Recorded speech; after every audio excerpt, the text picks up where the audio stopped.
This is KCCK's Culture Crawl. I'm Dennis Green. Tim Hankewich from Orchestra Iowa with us today. Talk about this weekend's upcoming concert. Before we go there, you had a big event at Hankewich last weekend. There is no rest for the Wicked. Speaking of which, 2 weeks ago we had the Wicked Divas performance, and then last weekend we had a performance with Hankewich with Tomasz Kubanek, the comedian, and the incredible jazz trombonist Wycliffe Gordon. Amazing guys. And I called them my band of brothers because we hung out for about a week together just to put that program together, and it was really a really fun moment. It was a little bit of everything. The orchestra, comedy, and, of course, great jazz with Wycliffe. And he actually composed a new song dedicated to Hankewich. Yes, absolutely. The whole reason for that performance was kind of a celebration of the reopening of Hankewich, and he wrote a piece especially for it. There was also a film dedicated to Hankewich as well, and we provided the film score, the soundtrack for it, live in performance. So it was a very... intriguing performance, varied in so many different ways and styles, and yet it was also just brought together by such great humor. And I've been in the auditorium and enjoyed it, but Sure. tell me what it's like on stage. Is it as nice facing the audience as it is being in the audience? The acoustics really are spectacular, and I can't be in two places at once, but I'm sure it sounds great in the audience. But what I particularly enjoy on the stage is while the orchestra's playing, you can hear each other very well. I mean, you hear the sort of sheen and echo of blended sound that you know is going out into the audience. Sometimes stages can sound like you're playing in a barrel. It's so echoey, it's hard to really grab onto what the other musician. Sounds fine to the audience, but you can't hear yourself very well. It's difficult. You can hear yourself, but there's no definition, so it's really hard to play tightly. But on Hankewich stage, I certainly was able to hear everything, and I'm still polling our musicians, but so far the reviews I got are just spectacular. You can have the confidence of what's going out into the hall, and yet at the same time you can hear what you're doing on stage. Good. Well, back home this weekend. Yes. Yeah. For your regular season. You know, that's so funny. Boy, three different concerts in a row. That is unusual for an orchestra like yours. Absolutely. So 3 weeks ago it was Broadway. Then this last week was this homegrown performance, and now finally we get back to what the orchestra is designed to do, the sort of straight down the plate classical music that is particularly geared towards Iowans. It's Czech music, no matter how you look at it. Music of Dvorak, music of Czech of Janacek, and music of Mozart. So it's sort of your stereotypical symphonic classical program. And in putting together these, Czech composers, what were you after? Well, besides just to salute the Czech heritage of our community. That's a great question, because we often take composers like Dvorak and Mozart for granted, and we sometimes lose the context in which they were writing. I suppose that many people have to think before they realize that Mozart was in fact Czech. Yeah.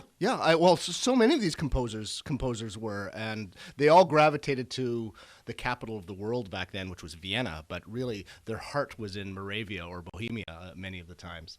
And so we're performing Dvorak's Eighth Symphony. And what I want to do in this program is sort of reach out to our audiences to let them know where the source material comes from this. So Dvorak had a very unique style, and he was able to write in a flavor that his melodies really evoked the Czech culture. Okay, so how do you do that? Well, that's reflected in the rhythms, that's reflected in the turns of harmonies that he uses, the style of melodies that were so typical of Dvorak and made him so unique. And so at the beginning of the program, we're playing music by a contemporary of his, another Czech composer named Janacek, where he just took these Moravian folk songs and just orchestrated them. And so this is, if you will, the musical DNA, the source type of material that composers like Dvorak would later, seize upon and sort of digest and turn it into their own style. And so that describes the reason for those two composers. And then, of course, just for a palate cleanser, the music of Mozart. And Mozart, it's odd for us today to consider Mozart who is one of the great composers of all time.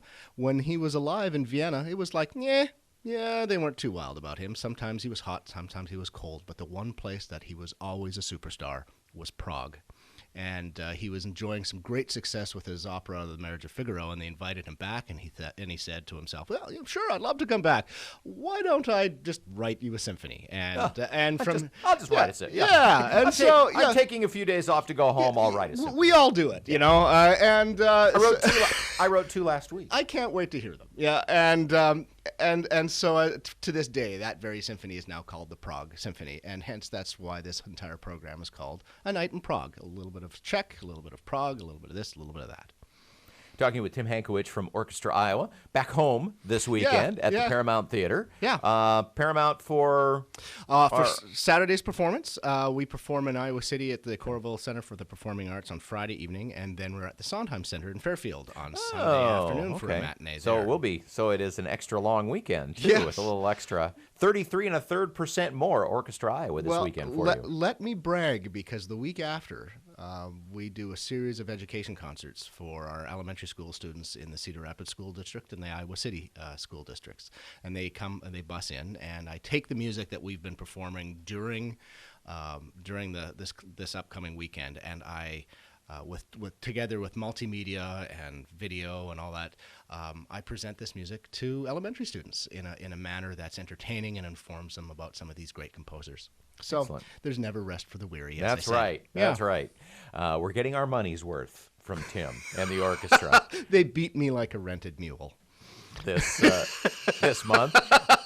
That reminds me, though, if not beating him like a rented mule, but it reminds me that for those who are interested in hearing about some of the backstory behind the music and what you're thinking about when you put the program together, you give a pre-concert talk. I do, and those are. I mean, I've attended many of those over the years, and sometimes I was one of 7 in the room. But yours are always, every seat in the room almost is always taken. It's because I pay them. They show up. No, it's great. It's wonderful to have people who come to our pre-concert discussion. It's called Insights. The program starts at 7:30, and basically from 6:45 to 7:15, we have a little bit of a get-together. And I'm glad you brought that up, because we have a special guest. Gail Naughton from the Czech and Slovak Museum and Library is going to be joining me, and she is doing this presentation of a new exhibit that's going to be happening there on the music of Dvorak. So it all comes together really quite beautiful. So I highly recommend that if you're coming to the concert in Cedar Rapids to come a little early. Yeah. Grab a drink. Yes. And head in and hear about the concert during the Insights talk. Be a lot of fun. So if people want tickets, they are still available at... Yes, you can go online at orchestraiowa.org or artsiowa.com, or you can pick up the phone and call 1-800-369-TUNE, T-U-N-E. Tim Hankewich from Orchestra Iowa. Thanks, as always, for being here, Tim. Great to be here. Thank you.